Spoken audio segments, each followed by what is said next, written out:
fun fact, guess whose bedroom is still drowning in Easter crafts material? I haven't cleaned up anything.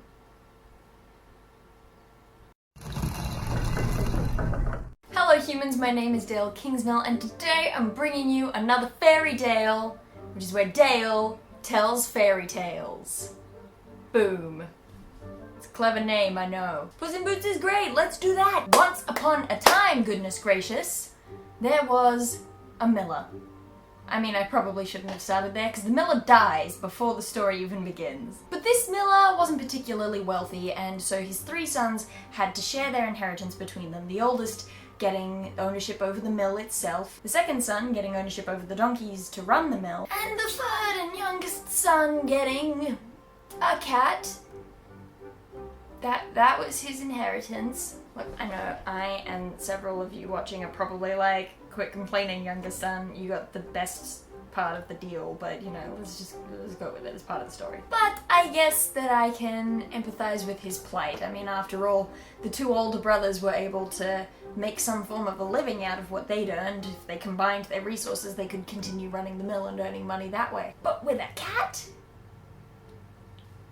So the young miller's son sat lamenting his lot in the world. What am I gonna do, he said. I have barely any money left, and then after I've run out of that, I guess I'm gonna have to eat the cat and sell its fur as a ruff, but I don't know where to go from there. The cat, horrified, looks up at his master and goes, Hey, I'm right here. You know, I can hear everything that you're saying. Yeah, I really can't do a good enough Christopher Walken impression to pull this off. You gotta think like a mouse. If you can think like a mouse, you can anticipate its actions. 2 mice fell into a bucket of cream.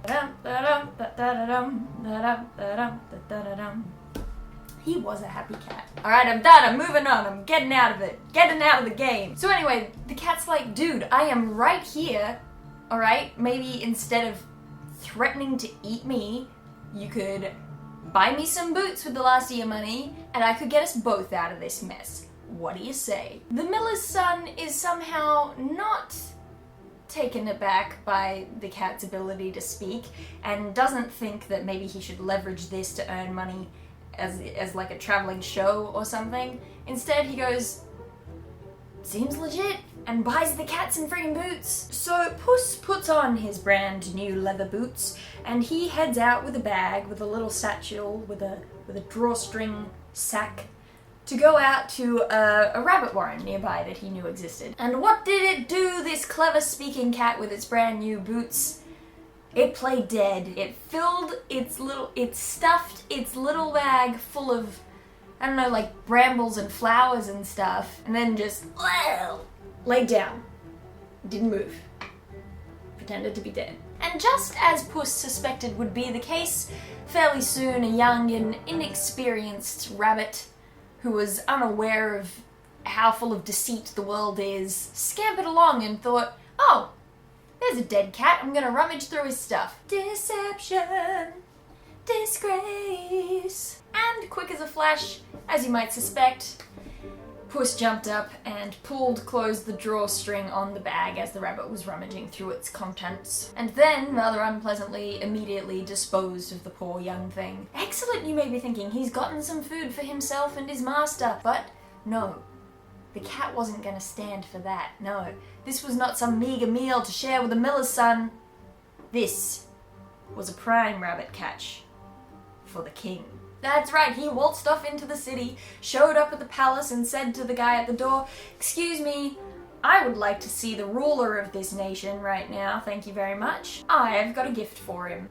Guard at the door, also not surprised at the talking cat, goes, sure, seems legit, and sends him up to see the king. Here Puss bowed down low and said to the monarch, Your Majesty, I have been sent out to hunt the best rabbits in all the land for my master, the Marquis of Carabas, and he told me that I was to take the best of it and bring it to you as a gift. Oh, well, thank you very much. Thank you. I will eat this rabbit tonight. That's very kind of you. Thank you, master, for me.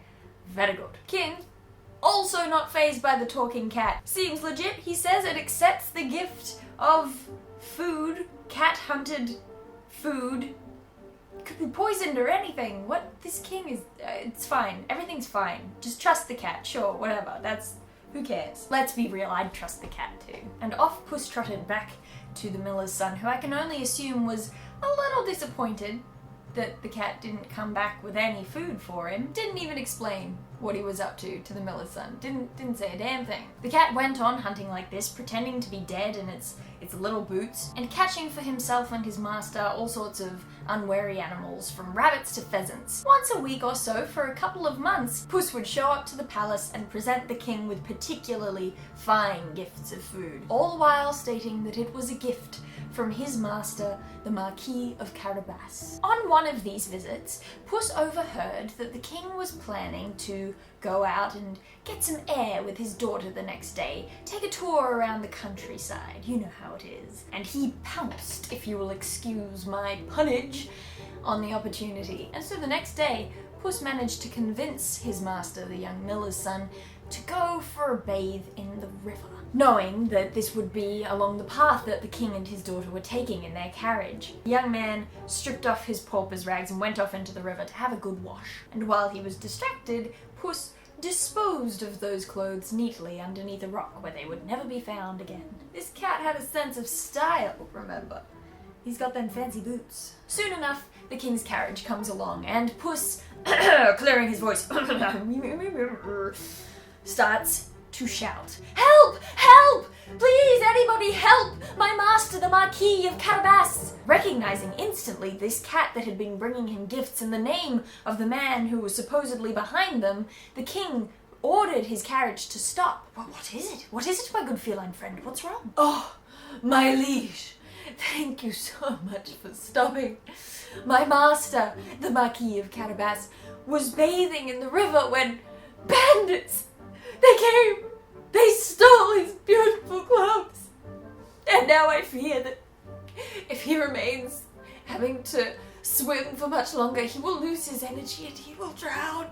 This act tugged at the king's heartstrings, and he ordered some guards to head off back to the palace to get the finest clothes they could find, so that they may be lent to the Marquis of Carabas in his time of need. We wouldn't want him to be left wearing some humble rags now, would we? He's not a peasant, after all. The king had the coachman go and fetch the Marquis from out of the river, helping him up the bank, where he stood in the nude, trying to make awkward conversation and making uncomfortable eye contact with the princess. The princess, however, didn't particularly mind the view.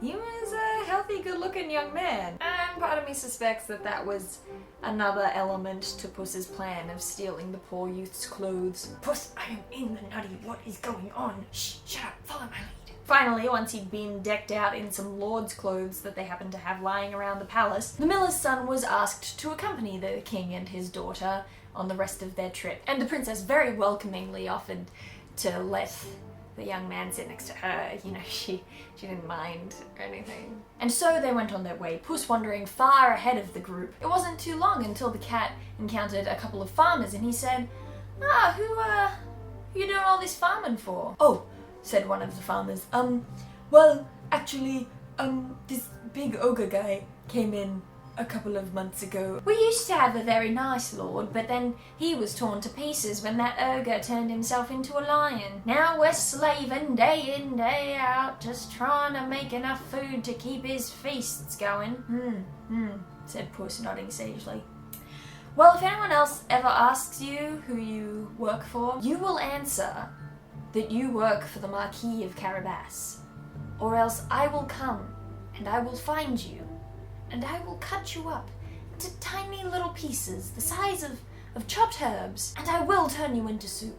Okay then, alright. And on Puss went. Soon the carriage caught up to those farmers, and the king leaned out the window and said, "Excuse me there, young farmers."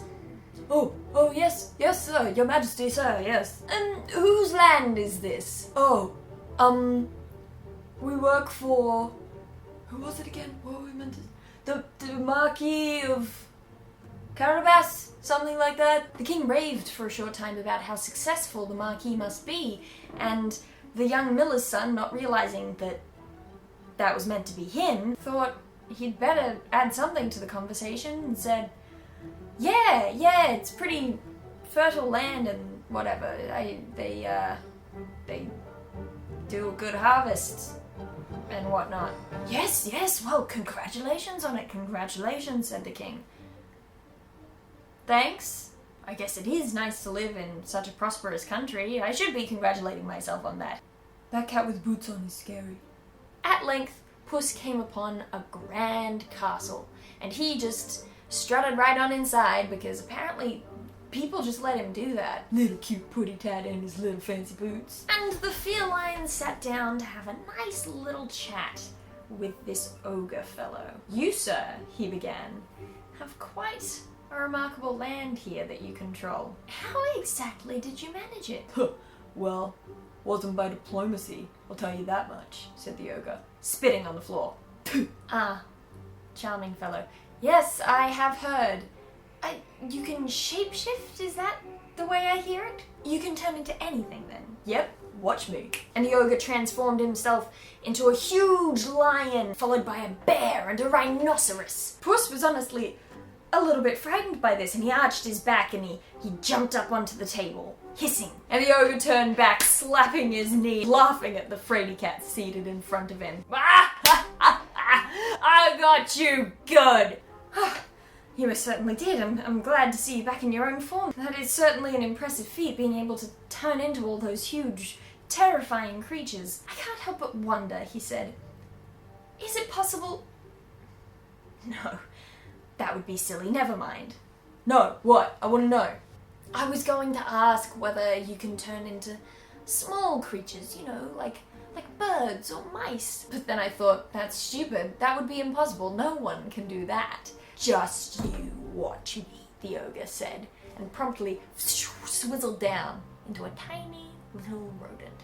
Thankfully, Puss didn't try to play dead this time and just immediately leapt at the tiny creature, devouring it whole. So by the time the king's carriage trundled up to the front of the castle, Puss was standing at the door and welcoming him to the home of his lord, the Marquis of Carabas.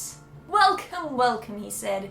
My Marquis has set up for you a grand feast. The king and the princess were escorted inside by their guard, and the young miller's son sidled up to Puss and said, So, I'm the Marquis then, am I?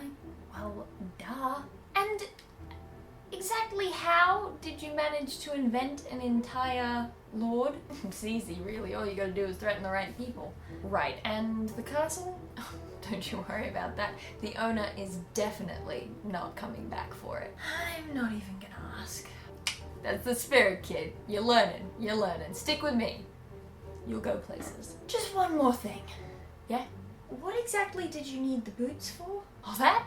Nothing. I just look really good in them. This cat is a delinquent and a half, let me tell you. And so, thanks to the well-timed murder of a terrible ogre and the forceful commandeering of all of his property and lands, the youngest miller's son lived the rest of his life as a happy lie as the Marquis of Carabas, married to the princess. That's the story of Puss in Boots. A lot more full of the cat running around the countryside threatening to kill people than I remembered it being told when I was a child. If you enjoyed that story, then please do remember to hit the thumbs up button down below because it really helps out the video and it doesn't cost you a penny. Or of course you could always share the video on your favorite social media website. I have accounts on a lot of those social media websites. You can find them in the description below if you would care to follow me there. Or my favorite thing of all, as you know, is sharing the video with someone that you talk to in the physical realm, saying, hey, you like fairy tales, hey,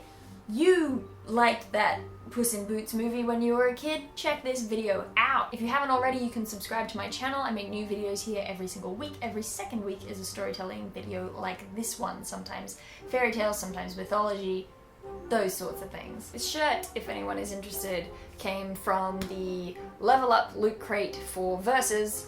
It's a Captain Man and I in America shirt. And you are able to sign up for the standard Loot Crate that comes every month using my discount code for 10% off by going to lootcrate.com/Kingsmill and entering the code HUMAN. So the next theme that's coming up is Quest, which is going to have like Labyrinth stuff and Harry Potter stuff, Vikings, that sort of thing. I think there's some Game of Thrones stuff in there as well. So if you're interested in that, then you can sign up before the 19th to get that crate using my code to get 10% off. Apart from that, I do believe that that's it. I'm done. Email this to your grandma and I will see you some other time.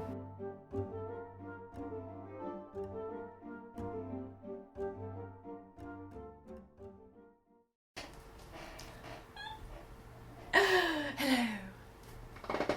That was a bit too Jim Carrey for me.